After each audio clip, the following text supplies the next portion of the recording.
এই নাইমের মতো ছেলে। আমি তো রত্নপুরের অনেক মানে গরম সংযোগে গেছি, অনেকে তার সম্পর্কে বলে রত্নপুরের রত্ন।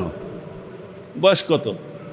এই বয়সে রত্নপুরের রত্ন। আবার কেউ তারে মারেও, ঠিক না বে ঠিক? যারা মারে ওরা তো দল তো দুইটা, একটা আবু জাহেলের একটা মোহাম্মদের না। তাই যারা রত্নপুরের রত্ন কয় তারা কোন দলের? আর যারা আমার একটা ইমাম সাহেবকে মারতে আসে, দেখেন ভোট ডাকাতি করে এমপি হওয়া যায়, ভোট চুরি করে মেম্বারশিপ এমন হওয়া যায়।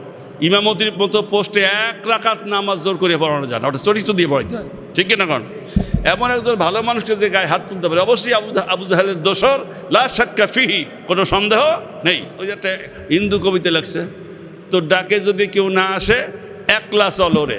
আপনি একলা থাকবেন না তো, আপনি হক, আপনার ভালো, আপনার সর্বোচ্চ চরিত্র দিয়ে সামনে আগাবেন, আপনার পিছে পিছে পিপিলিকার দলের মতো লেতুর দিয়ে লোক ছুটবে, ঠিক কিনা? আমি বাংলাদেশ তাকাই আছে জামাত ইসলামীর যুবক ছেলেদের মুখের দিকে। তারা সমস্ত মেয়েরা বলছে শিবিরের কাছে গোটা ভার্সিটির মেয়েরা নিরাপদ, তারা আপন বোনের চাইতে তাদেরকে বেশি সম্মান করে।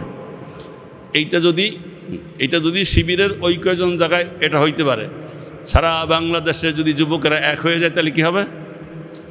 তাহলে আমার সোনার বাংলা তোমায় ভালোবাসি চরিত্র প্রমাণ করবে ভালোবাসতে পারছেন কিনা, আপনার কার্যক্রম প্রমাণ করবে আপনি দেশপ্রেমিক না দেশের বড় শয়তান।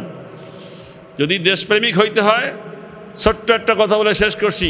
রসুল সাল্লাল্লাহু আলাইহি সাল্লাম মক্কা ছেড়ে আসলেন, যাবেন মদিনায়, গেছেন দক্ষিণ দিকে গারে সৌর, সেখানে 3 দিন ছিলেন।